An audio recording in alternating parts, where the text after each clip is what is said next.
Cancel culture strikes again.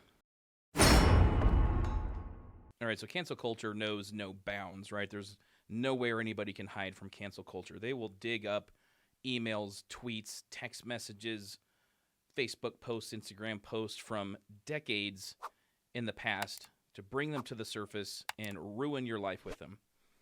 So I'm sure by now everybody has heard of the story involving John Gruden and the emails that were uncovered during an investigation into the Washington football team, formerly known as the Washington Redskins.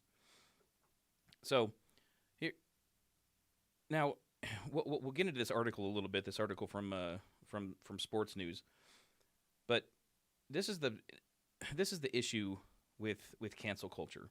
There seems to be only a small number or a small group of people who determine what is offensive, and what is not, and what is allowable and what is not, and what you can say and what you can't say, and what you can do and what you can't do. And then those people, like I said, will dig up information from your past, years into the past, and use it to cancel you, get you fired, ruin your livelihood, destroy your life altogether. And this is what's happening to John Gruden. Now, I don't mean to be so dramatic. John Gruden's going to be fine. He's got millions of dollars in the bank. He's going to be okay. He's going to get on his feet. But that his financial situation notwithstanding, I don't think John Gruden should have been fired. Now, that might not be the popular opinion, but let's take a look at what he said. So, the NFL did an investigation into the Washington football team for some sort of misconduct in between 2011 and 2018. During that investigation, they uncovered some emails sent between John Gruden and the Washington football team president, Bruce Allen. And in those emails, they found some offensive statements, racist, homophobic, misogynistic statements made by John Gruden. Now, imagine that, right? Offensive things said by a NFL football coach or any football coach. Have you ever known a football coach, whether it's junior high, high school, college, or NFL, to not say offensive things, to not be rude, to not use vulgarities, to not swear, and basically ream players or anybody else for that matter? NFL football coaches do not sugarcoat things. Any football coach that I've ever known they don't sugarcoat what they say. Okay, so but let's find what he said in his emails. So the couple of comments that I think are key here is a couple of times he called the NFL commissioner Roger Goodell. He essentially called him gay. He called him the F word that rhymes with maggot. Okay, and a clueless anti-football pussy. Okay, the thing you have to remember too is these emails were not meant to be public. They were private emails sent between John Gruden and Bruce Allen. They were never meant to be seen or read by anyone else other than those two. Okay, so keep that in mind. This is a private conversation. It should have been. In my opinion, it's protected information. But the NFL has leaked this, and I think the reason they leaked it was because of this this statement right here. Roger Goodell is a maggot, only the other word. So then it goes on to say that he exchanged emails with Bruce Allen and others that included photos of women wearing only bikini bottoms. I guess some of those women were cheerleaders from the Washington football team. Now, don't misunderstand. I'm not condoning what he said. I'm not condoning sending these photos. I'm not condoning any of it. But, well, the one thing I am condoning, however, is apparently this email that was sent where he criticizes former President Barack Obama and former Vice President Joe Biden as being a nervous, clueless pussy. Right on. That's right on the mark. Okay, let's give him a pat on the back for that one. But anything else, I'm not condoning. I'm not saying I agree with it. I'm not saying he was right. But let's go down to the one that really, I think some of the racial comments were probably what got him in hot water. He said this about DeBoris Smith has lips the size of Michelin tires. Okay, obviously that's racist, but here's the thing: if Jason Whitlock can hear or read a comment like that and then just move on with his life, I think the rest of us can as well. So he said this to Fox News. Are we, black men, so fragile that Gruden's opinion on Smith's enormous lips can reduce us to tears? I'm just not that fragile. Why can't everybody have that mindset? Okay? Was what Gruden said racist and offensive? Sure. Should you let it ruin your day? Absolutely not. Should it be enough to ruin his life?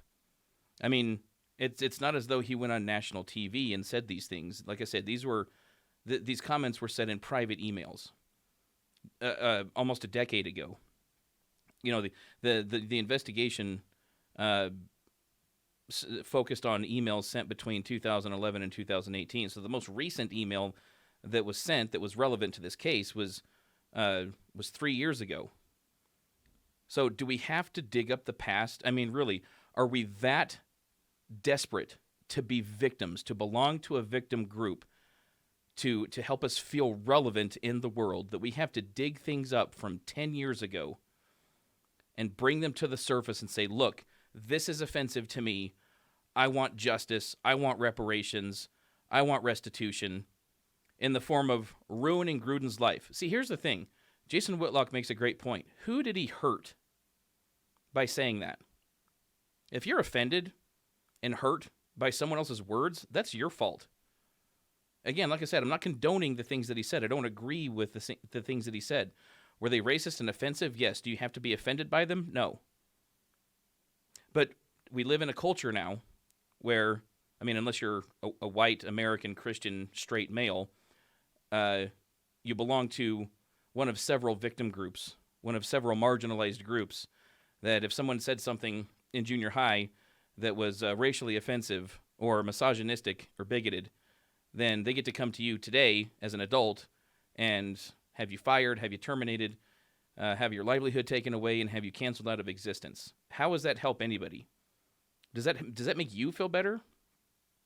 If you're one of these, if you're one of the members of this cancel culture mob, does it make you feel good knowing that you destroyed someone's life over something stupid they said years ago?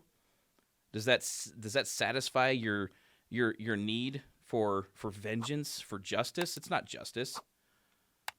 You could have completely ignored it. You could have scrolled past it. Okay, and I'm not just talking about Gruden's emails. I'm talking about things on social media, things you see in the news, social media posts that people become so enraged by reading that they have to report it to Facebook or Instagram or TikTok and try to get that person's account completely banned so that they don't have to see that kind of stuff anymore or read the offensive comments, rather than just blocking that person or simply scrolling past the offensive content.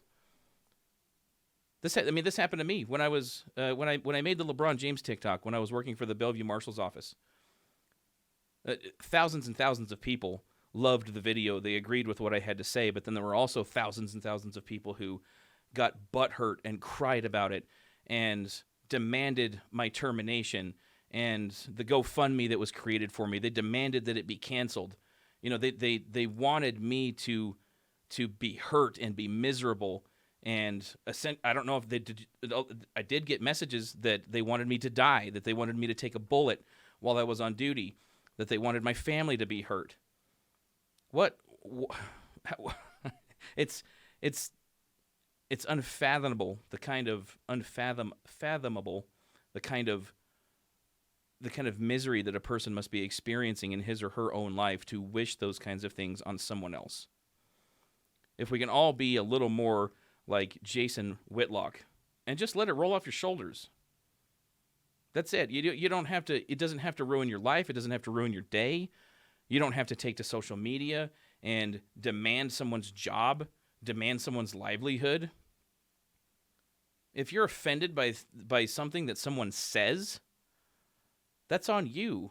Unless you're a victim of an actual crime, you have no claim to victim status or victimhood. You just don't. You're fabricating your own victimhood, and you're cultivating it every day because you're a miserable human being and you have nothing better to do. You have nothing to offer this world. You're not a productive, competent citizen, and the only thing that you can contribute is to bitch and moan about the things that other people post on social media. You are worthless. Yeah, and you're probably going to get offended at me saying that, but it's the truth. The people who don't spend their days trolling social media or trolling the news, looking for reasons to be offended and to be hurt, are probably the ones who have jobs and responsibilities and are taking care of their families and being at least somewhat productive in their individual communities and in the country as a whole. What I would like to have seen in this situation and in any other situation where these woke mob members feel the need to cancel somebody is maybe we give John Gruden the chance to apologize and say, you know what, those are really stupid things to say. I didn't mean them. I didn't mean to hurt anybody, which he did apologize in a tweet, I believe, but not, I mean, it was after he lost his job. But do we have to fire everybody? Do we have to cancel everybody? If someone says something hurtful and offensive, can't we give them a chance to just, I mean, here's the thing. I don't think anybody should have to apologize for anything that they say, whether it's private or public. Like I said, if you're offended by it, that's on you. It's not on anybody else. What's the old adage? What other people think of you is none of your business. So, but we're to this point now where there's no forgiveness. There's no leniency. If you say something to offend someone from the radical left, the woke mob, then you're automatically canceled. Doesn't matter how offensive it is or who it actually hurts. Like I said, I don't think this hurt anybody. I have yet to hear from DeBoris Smith. I think I don't know what his thoughts are on this, but I think we need to get to a point where we can admit that human beings are sometimes nasty, cruel, rude, and offensive, and that's just part of life. And if someone says something that hits you, right, that hurts your feel-bads, then maybe we just give them a chance to apologize and make good on it and then move on without them having to lose their job or their families or their careers or their lives.